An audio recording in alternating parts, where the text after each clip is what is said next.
Zikir ini disebutkan oleh penulis rahimahullah, dia dapat mewakili ketaatan. Ya, mewakili ketaatan yang tidak bisa dilakukan, ya, karena ada penghalang, karena ada suatu udzur, ya, dan dapat menambal atau mendatangkan pahala sesuai dengan suatu amal yang kalau dilakukan.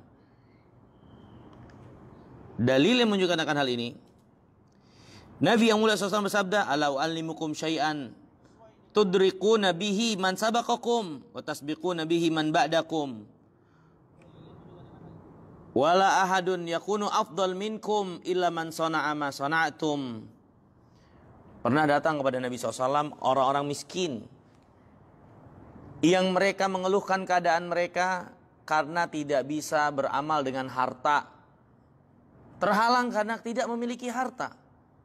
Melihat orang-orang kaya, mereka bisa beramal dengan harta mereka karena apa yang Allah anugerahkan kepada mereka. Maka datang kepada Nabi SAW, minta petunjuk apa yang bisa mereka lakukan, mengejar ketertinggalan yang dilakukan oleh orang-orang kaya yang meninggalkan mereka dengan sedekah-sedekah yang mereka lakukan dengan harta yang gak bisa dilakukan oleh orang miskin ini. Maka kata Nabi SAW, maukah aku beritahukan kepada kalian suatu amalan yang kalian bisa mengejar mereka, orang kaya, dengan sebab amal mereka dengan harta. Bahkan kalian bisa mendahului mereka. Dan gak ada yang lebih utama dari kalian kecuali yang mengamalkan lebih dari kalian. Nah, kemudian Nabi SAW mengajarkan kepada orang miskin ini, hendaklah kalian baca setelah sholat, bertasbih, bertahmid, bertakbir sebanyak 33 kali. Ya, dan itu diamalkan oleh orang-orang miskin. Yang menjadi pelajaran buat kita sekalian, lihat bagaimana Nabi SAW memberikan petunjuk kepada orang-orang miskin ini yang terhalang dari amalan harta karena mereka nggak memiliki.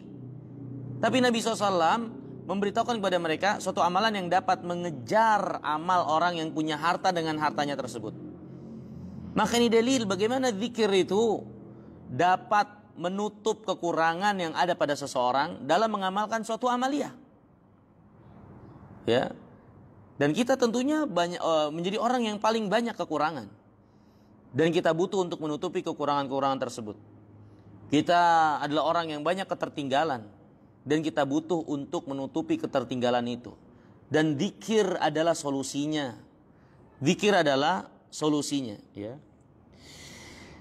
Kemudian hadirin yang dirahmati dan dimuliakan oleh Allah. Pernah datang seorang Arabi. Nampak dia berusia senja. Datang kepada Nabi yang mulia SAW. Dalam hadis yang diriwayatkan oleh Al-Imam Ahmad dan yang lainnya. Orang Arabi ini berkatakan, "Ya Rasulullah, inna syara'il Islam qad kathurat alayya, fa akhbirni bi syai'in atashabbathu bih." Ya Rasulullah, syariat Islam itu banyak. Dan nampak saya berat untuk bisa memenuhi semuanya karena saya udah tua. Ya. Maka ajarkan kepada saya suatu amalan. Maksudnya untuk bisa mengejar kekurangan-kekurangan karena keterbatasan yang ada pada dirinya itu. Maka kata Nabi SAW, la yazal lisanuka ratban min dzikrillah. Hendaklah lisanmu senantiasa basah dengan mengingat Allah. Ini basahi terus lisanmu dengan mengingat Allah. Akan tertutupi kekurangan-kekuranganmu karena keadaanmu yang sudah tua. Ya, menutupi kekuranganmu untuk bisa memenuhi bagian dari syariat Islam yang kau tidak bisa lakukan karena keterbatasan itu. Maka ini hadirin yang dirahmati dan dimuliakan Allah. Orang-orang yang menginginkan keutamaan, orang-orang yang menginginkan kelebihan, kebaikan dalam keadaan penuh dengan keterbatasan. Ya, maka zikir adalah solusinya. Zikir adalah solusinya, ya. Ini hadirin yang dirahmati dan dimuliakan Allah. Ya, beberapa penjelasan dari penulis faedah daripada zikir, ya. Maka untuk kita perhatikan dengan baik, ya, bagaimana zikir ini anugerah Allah yang sangat besar. Anugerah Allah yang sangat besar kepada umat ini. untuk dipraktekkan, diamalkan sesuai dengan apa yang jadi contoh Nabi yang mulia alaihi wassalam dan apa yang datang keterangan dari beliau alaihi wassalam, sehingga menjadi lebih solid lagi, menjadi lebih tepat lagi, menjadi lebih bernilai lagi apa yang kita amalkan dari zikir tersebut. Di pembahasan selanjutnya, penulis rahimahullah Syekh Abdul Razak Ibn Abdul Muhsin Abad Al-Badar itu menjelaskan secara khusus tentang keutamaan majelis zikir, keutamaan dari majelis zikir, ya. Ya, secara khusus beliau sebutkan itu, ya, bagian dari mengingat Allah adalah hadirnya kita, ikut sertanya kita, berpartisipasinya kita dalam majelis zikir.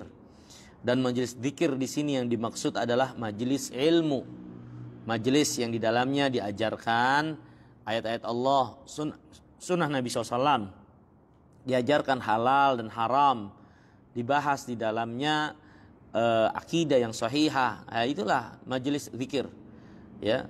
Dia bagian dari mengingat Allah dan bagian dari sebesar-besar mengingat Allah. Bahkan dia adalah bagian dari penjagaan syariat Allah, penjagaan agama Allah.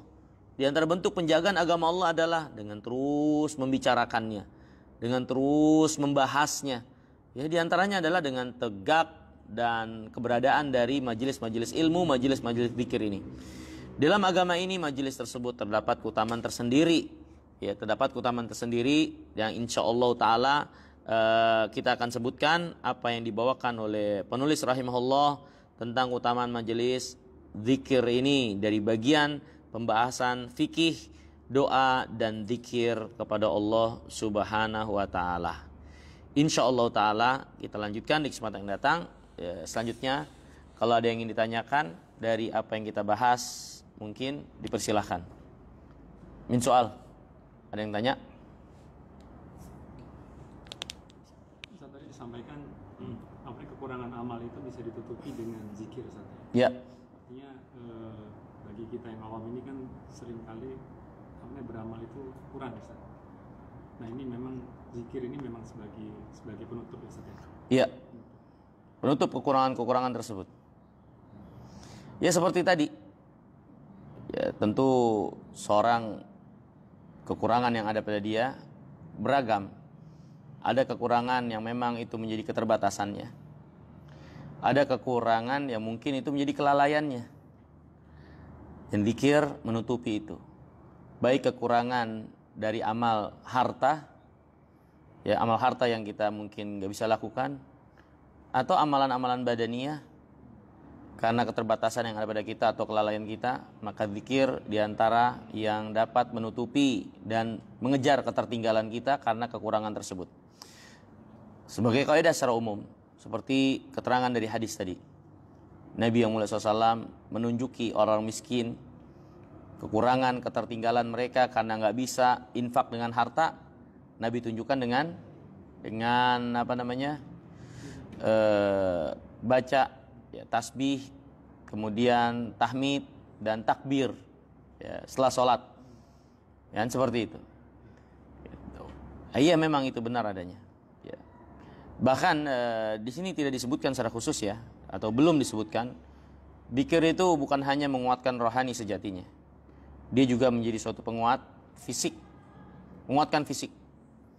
Ya, Fatimah radhiyallahu taala anha pernah mengadukan keadaannya kepada Rasulullah SAW yang keletihan dan capek karena mengurus rumah tangganya. Ya, mengurus rumah tangganya, mengurus rumah, dia mengalami suatu keletihan, capek, dan dia mendatangi Rasulullah meminta agar dibantu dengan keberadaan seorang pembantu. Maka Rasulullah SAW mengajarkan kepada Fatimah, maukah aku beritahukan kepadamu sesuatu yang lebih baik dari pembantu yang kau minta? Nabi mengajarkan hendaknya engkau sebelum tidur, ya, untuk membaca Subhanallah 33, Alhamdulillah 33, dan takbir 34. Sebelum tidur dibaca itu dan diamalkan oleh Fatimah di kemudian hari. Maka dia mengatakan dia berada pada suatu keadaan tidak seperti biasanya, mengalami suatu kekuatan badan sehingga dia bisa membereskan pekerjaan rumahnya tanpa membantu yang ada, tidak seperti sebelum dia mengamalkan amalan yang ditunjukkan oleh Nabi SAW ini. Maka ini dalil yang menunjukkan kita sekalian bagaimana zikir itu juga menguatkan fisik. Menguatkan fisik bukan hanya sekedar menguatkan hati. Dan ini diantara hikmah Allah SWT memerintahkan orang-orang yang jihad, ya, di medan tempur untuk apa? Banyak mengingat Allah. Ya ayyuhalladzina amanu idza laqitum fi'atan fathbutu wadhkurullaha. Wahai orang yang beriman, kalau engkau berjumpa musuh di medan laga, teguhlah dan hendaklah engkau banyak mengingat Allah. Tentu ketika medan perang, selain mentalitas yang dibutuhkan, fisik juga dibutuhkan. Dan ketika Allah memerintahkan kita untuk teguh, yang menguatkan mental juga, Allah memerintahkan kita juga untuk banyak berzikir. Ya, karena dengan zikir itu akan menguatkan mental, menguatkan fisik.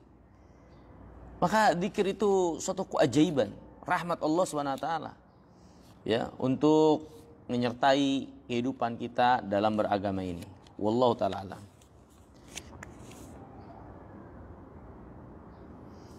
Apakah ada zikir khusus untuk menutupi kekurangan amalan? Ya tadi, melazimkan zikir-zikir yang diajarkan oleh Nabi yang mulia alaihi wasallam. Di antaranya seperti zikir ba'da salat, ya, subhanallah 33, alhamdulillah 33, Allahu akbar 33, kemudian digenapkan la ilaha illallah wahdahu la syarikalah lahul mulku wa lahul hamdu wa ala kulli syai'in qadir, atau takbirnya 34. Ya, dan zikir-zikir yang lainnya, zikir pagi dan petang. Ya, kemudian zikir-zikir mutlak, subhanallah bihamdi, subhanallahil azim, subhanallah alhamdulillah wa la ilaha illallah wallahu akbar. Ya, itu zikir-zikir yang diajarkan oleh Nabi, baik zikir yang khusus terkait dengan waktu, terkait dengan tempat, terkait dengan suatu amaliyah, atau zikir yang mutlak yang tidak terkait dengan apa-apa untuk kita bisa amalkan secara bebas, seperti yang dikatakan oleh Nabi kepada A'rabi, orang Arab gunung yang sudah tua ini, yang dia ingin mengejar ketertinggalan, sedangkan syarat Islam itu banyak, kemampuan dia terbatas karena sudah tua. Apa petunjuk Nabi? Hendaklah engkau senantiasa membasahi lisanmu dengan zikir. Zikir secara umum. Zikirnya seperti apa? Ya secara umum. Ya, ketika kita lagi naik kendaraan, di tengah mengendari kendaraan, ketika kita berada di dalam rumah, ya, ketika kita sedang berjalan, Allah berfirman, alladzina yadhkurunallah qiyaman wa qu'udan wa ala junubihim. Orang-orang yang mengingat Allah dalam keadaan berdiri, duduk, berbaring. Maka segala keadaan untuk kita hadirkan, usahakan untuk berzikir kepada Allah Subhanahu wa taala, ya. Adapun zikir khusus untuk mengejar ketertinggalan tertentu, maka tidak ada, kecuali yang saya tahu, ya, baru itu ketertinggalan seorang, ketidakmampuannya untuk berinfak dengan harta, dikejar dengan zikir ba'da salat tadi, subhanallah alhamdulillah Allahu akbar, ya. Tapi secara umum zikir menutup ketertinggalan yang lainnya. Ada hadis Nabi yang mulia alaihi wasallam, ini masuk bagian zikir walaupun tidak dengan lisan, tapi secara umum, berjalan menuju masjid, mempelajari atau mengajarkan kebaikan, yang ganjarannya akan mendapatkan pahala seperti orang yang haji secara sempurna. Nabi yang mulia alaihi wasallam bersabda, man goda ilal masjid la yuridu illa al khaira la yuridu illa an yata'allamal khaira au yu'allimah kana lahu ka ajri tamin hajjatuh. Siapa yang berjalan menuju masjid tidak ada tujuan kecuali untuk mempelajari atau mengajarkan kebaikan, maka dia mendapatkan pahala haji yang sempurna. Ya, ini tentu kabar gembira bagi kita yang mungkin belum bisa menunaikan ibadah haji karena satu dan lain hal. Kita bisa masih ikut mendapatkan pahalanya. Dengan apa? Dengan amalan yang kita lakukan, memakmurkan rumah Allah untuk mempelajari atau mengajarkan kebaikan. Untuk mempelajari atau mengamalkan kebaikan. Dan ini majelis zikir. Menghadiri majelis zikir, menghadiri majelis ilmu. Ya. Nah ini wallahu taala jalla wa ala wa alam. Jadi tidak ada amalan secara khusus, secara spesifik, ya, kecuali yang saya tahu tadi, ya untuk mengejar ketertinggalan, kekurangan amalan dalam harta, itu zikir ba'da salat. Kalau itu bisa dipergunakan sebagai dalil maka itu, kalau tidak maka secara umum zikir apapun itu ya, secara umum, secara mutlak seperti yang dikatakan oleh Nabi kepada A'rabi yang tua tadi, mengejar ketertinggalan karena kekurangan dia dengan sebab usianya yang sudah tua. Wallahu taala alam bisawab. Hadis tadi yang terakhir itu hadis untuk ke masjid dalam hal mempelajari atau mengajarkan kebaikan. Tapi hadis untuk melaksanakan sholat 5 waktu apakah termasuk juga? Ada keutamaan yang lain ya untuk sholat, seperti di setiap langkahnya menaikkan derajatnya, mengurangi dosa-dosanya, dihitung oleh Allah Subhanahu wa taala. Tapi yang terdapat keutamaan spesifik khusus adalah untuk mengajarkan atau mempelajari kebaikan. Ada lagi keterangan bahwasanya yang datang ke masjid untuk mempelajari atau mengajarkan kebaikan kal mujahid fisabilillah, seperti orang yang jihad di jalan Allah Subhanahu wa taala. Untuk sholat ada keutamaan tersendirinya ya diantaranya itu dinaikkan derajat setiap langkahnya dan dihapuskan dosa dari setiap langkah yang dia lakukan tersebut. Wallahu taala alam. Ada lagi mungkin? Ya. Mungkin di luar tema saat apa izin. Apakah ada kiat-kiat supaya kita punya rasa muraqabah, diwasi sama Allah kuat? Pertama yaitu mengenal Allah SWT dengan baik dan benar. Karena muraqabah itu adalah buah dari pengenalan kepada Allah SWT. Mengenal nama-nama dan sifatnya. Ya. Allah SWT berfirman, "Innama yakhshallahu min ibadihi al-ulama." Yang takut sesungguhnya kepada Allah hanyalah para ulama. Itu orang yang alim. Maksudnya adalah alim, mengenal Allah SWT tentunya itu yang utama. Ya, karena siapa yang mengenal Allah dengan sebenar-benar pengenalan, dia akan takut kepada Allah SWT. Malakul Jibril ya, alaihissalam tentunya sangat mengenal Allah. Nabi SAW pernah menjelaskan, ya, aku pernah melihat Malakul Jibril kal hilasil bali, itu lemah lunglai karena takut kepada Allah SWT. Lemah lunglai karena takut kepada Allah SWT. Ya. Maka ini yang pertama untuk menciptakan atau menjadikan diri ya berada dalam muraqabatullah adalah pengenalan kepada Allah yang baik dan benar yang harus kita usahakan. Harus kita usahakan ya. Kemudian kita hadirkan tentunya di dalam amaliyah kita dari apa yang kita ketahui tentang kebesaran keagungan Allah yang maha mendengar, yang maha melihat, yang maha mengawasi, yang mencatat seluruh amalan hamba-hambanya. Ya, seperti itu. Ya, kemudian diantaranya lagi untuk menghadirkan muraqabah kita kepada Allah SWT, yaitu dengan memurnikan amaliyah yang kita lakukan ikhlas lillah. Mengusahakan apa yang kita amalkan itu murni karena Allah Subhanahu wa taala. Ya.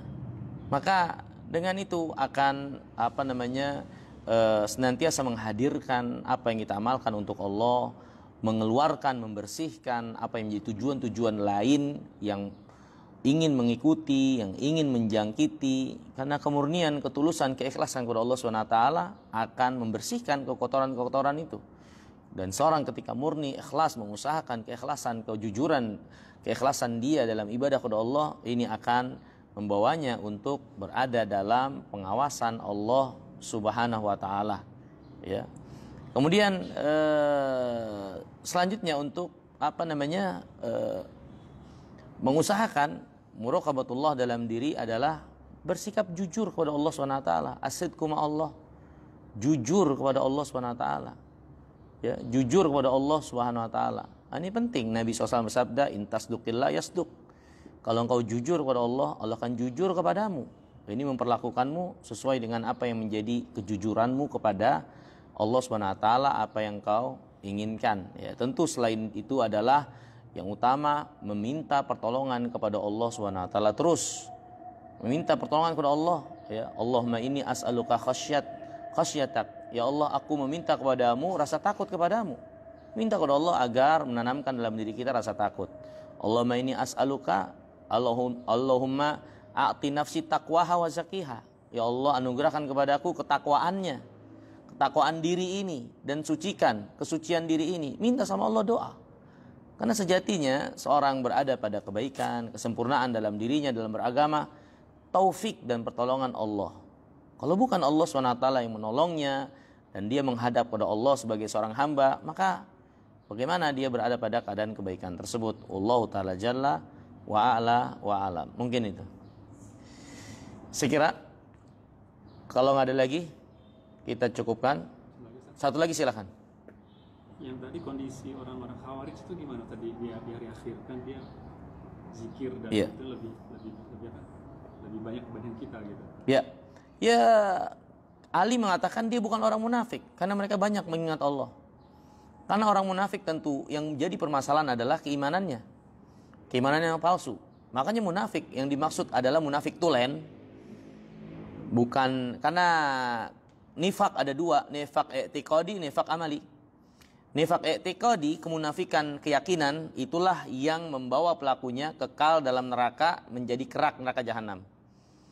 Adapun nifak amali, ya, yaitu kemunafikan amalan, ketidaksesuaian amal dengan apa yang ada pada hati. Hati yang beriman tapi amalnya berbeda dengan tuntutan apa yang ada dalam hatinya dari keimanan. Ya, Khawarij dia bukan bagian dari munafik tulen yang dimaksud oleh Ali.